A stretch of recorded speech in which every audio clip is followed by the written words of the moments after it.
Bonjour et bienvenue sur ma chaîne YouTube. Voici un tuto pour apprendre à allumer un bâton de sauge. Comme tu peux voir, ce sont des branches et des feuilles qui ont été séchées et nouées ensemble de façon à pouvoir faire un bâton à brûler. Avec des années d'expérience, j'ai appris à prendre quelques précautions pour éviter de brûler ma maison, donc je te partage ça aujourd'hui. Prends bien ton bâton en main d'un côté. La partie qu'il faudra brûler, c'est l'angle, comme tu le vois ici. N'essaye pas de l'allumer sur la partie plate du dessus, ni sur le côté. Ça ne s'allumera pas et tu risques de te brûler. Donc le meilleur endroit pour l'allumer, c'est dans le coin. Pour brûler ta sauge en toute sécurité, commence par prendre une assiette, un plateau ou un plat qui va résister à la chaleur, idéalement avec les bords remontés comme ici. Prends ensuite un verre, en verre, pas en plastique, que tu vas pouvoir remplir avec de l'eau tout simplement. S'il y a des étincelles qui s'envolent ou quelque chose qui prend flamme, tu pourras comme ça éteindre très rapidement. Tu auras aussi besoin d'une bougie chauffe-plat. Comme tu auras sûrement besoin de circuler dans la maison, cette bougie ne risque pas de tomber de ton plateau. Si tu prends une chandelle, elle risque de basculer et te faire brûler tes rideaux. Allume la bougie chauffe-plat avec un briquet ou une allumette et dépose-la délicatement dans le plateau à côté du verre d'eau. Voici un ormeau. C'est un coquillage utilisé pour récupérer les cendres de la sauge. Il n'est pas indispensable, mais si tu en possèdes un, mets-le dans le plateau avec le reste. Tu as tout ce qu'il te faut, on y va. Place ton bâton de sauge au-dessus de la flamme de la bougie. Comme on l'a dit plus haut, vise bien l'angle du bâton pour que ça prenne bien. Reste sur la flamme aussi longtemps qu'il le faut pour qu'il y ait des braises. Si ton bâton prend un peu flamme, souffle-la. Garde ta bougie allumée, tu en auras encore besoin. Maintenant, souffle bien sur les braises pour les attiser. Tu vas voir une fumée épaisse qui apparaît. Ça y est, ton bâton est prêt à être utilisé. Il s'éteindra rapidement.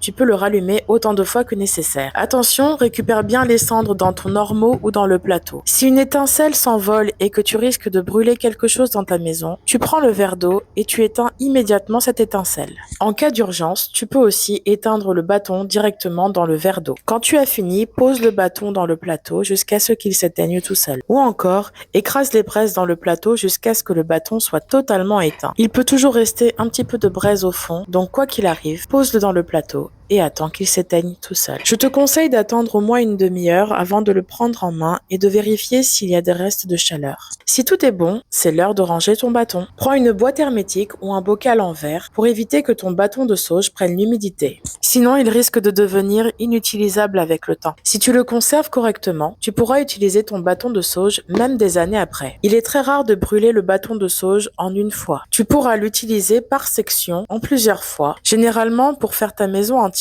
avec un bâton de 10 cm comme celui-ci, tu comptes 5 fois. Mets un pouce sur la vidéo, écris un commentaire si tu as des questions et abonne-toi à ma chaîne.